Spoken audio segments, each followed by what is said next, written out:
দমদমে খুন কুখ্যাত দুষ্কৃতী। সোমবার ভোর রাতে দমদম পৌরসভার 19 নম্বর ওয়ার্ডের বেলঘরিয়া এক্সপ্রেসওয়ের ধারে খলিশাকোটা অঞ্চলে খুন হন কুখ্যাত দুষ্কৃতী রাজা দত্ত।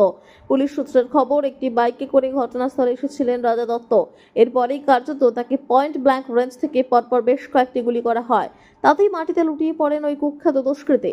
ঘটনার খবর পেয়ে পৌঁছায় দমদম থানার পুলিশ। এরপর পুলিশ তাকে গুলিবিদ্ধ অবস্থায় বেলঘরিয়া এক্সপ্রেসওয়ে সংলগ্ন একটি বেসরকারি হাসপাতালে নিয়ে গেলে সেখানেই চিকিৎসকেরা মৃত বলে ঘোষণা করে। আর তার সাথে আরো 2 দুষ্কৃতী আহত হন। পরবর্তীতে তাদের সেখান থেকে আরজিকর হাসপাতালে স্থানান্তর করা হয়। দেখুন, কালকে রাত্রের থেকেই আমার কাছে যেটা খবর শুনতে পেয়েছি সেটা হচ্ছে, কালকে রাত্রিবেলায় এখানে একটা দিল্লি রোডের ধারেই ঠিক একটা তৃণমূলের পার্টি অফিস ছিল, সেখানে কিছু দুষ্কৃতীরা অবস্থান করতো এবং সেখানে থাকতো। এবং সেখান থেকে খবর পাওয়া যায় কালকে রাত্রিবেলায় সেই অফিসটার মধ্যে সমস্ত কিছু প্রচন্ডভাবে ভাঙচুর হয়।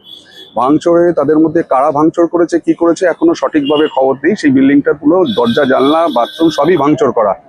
পরবর্তীকালে আজকে সকালবেলায় ভোরবেলায় আমার কাছ থেকে আমাদের দলের কিছু মানুষজন আমার কাছে খবর পাঠায় যে সকালবেলায় এলাকার মানে কুখ্যাত দুষ্কৃতী এবং সেই দুষ্কৃতীরা এখানে এসেছিল, এসে এই দিল্লি রোডের ধারে একদম যেখানটায় নাকি একটা বড় সরস্বতী পুজো হয়, সেখানে সমস্ত আখড়া, সমস্ত দুর্নীতির, সেখানে এসে রাজা দত্তভাবে এলাকার একজন কুখ্যাত দুষ্কৃতী ওনাকে মার্ডার করা হয়। এবং সঙ্গে খবর আছে যেটা, সঙ্গে 3টে বাইক এসেছিল, সেই বাইকে এসে সেখানে এসে মার্ডার করা হয়। এই যে ঘটনাটা, এই ঘটনার ভাবে এই এলাকাটাতে সম্পূর্ণভাবে দুষ্কৃতীরা জড়িত এর মধ্যে। এবং এলাকাটা এতদিন ধরে যে সমস্ত দুষ্কৃতীরা রয়েছে তাদের মধ্যে একটা বিরাট বড় টিম ওই তৃণমূল অফিসে, যেটা পুরনো তৃণমূল অফিসটা রয়েছে তার মধ্যে অবস্থান করতো, এবং তারা সকলে মিলে একসঙ্গে করে এই ধরনের ঘটনাটা ঘটিয়েছে। এবং পুলিশ তার জন্য তদন্তে নেমেছে, এবং পুলিশ এখানে সম্পূর্ণভাবে এলাকা ঘিরে রেখেছে, তদন্তে নেমেছে, এবং পুলিশ সেটা দেখছে সরেজমিনে, এবং সেখান থেকে বার করার চেষ্টা চলছে কারা তার সঙ্গে জড়িত ছিল, কিরকম ভাবে জড়িত ছিল। দীর্ঘদিন ধরে এরকম ভাবে একটা রিপোর্ট চলছিল যে এখানকার এই সমস্ত দুষ্কৃতীদের যে গ্রুপটা, সেই গ্রুপটা এখানটা এলাকায় উপদ্রুত করে বেড়াচ্ছে।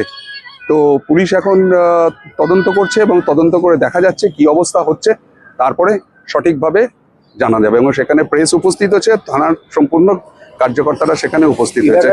সন্ত্রাসের বাতাবরণ তৈরি হচ্ছে। দেখুন, এলাকায় সন্ত্রাসের বাতাবরণ দীর্ঘদিন ধরেই চলছে। এলাকার সন্ত্রাসের বাতাবরণ দীর্ঘদিন ধরেই চলছে। এলাকায় কিছু একটা দুষ্কৃতীদের দল, যেই দলটা দীর্ঘদিন ধরে এলাকায় মানুষের ওপর অত্যাচার করছে এবং মানুষের ওপর জমি দখল করছে, মানুষকে মারছে, মানুষের সমস্ত ভেঙেচুরে করছে। এবং 21 সাল থেকে একটা ঘটনা কন্টিনিউয়াসলি ওরা করে চলেছে, এবং সেই বাতাবরণ তৈরি করে এরা এই দুষ্কৃতীর দলটা এখান থেকে এরকম ভাবে করে যাচ্ছে। এবং তাদের অবস্থানই হচ্ছে এই দিল্লি রোডের ধারে, যেখানে একটা বড় সরস্বতী পুজো হয় সেইখানটাতে।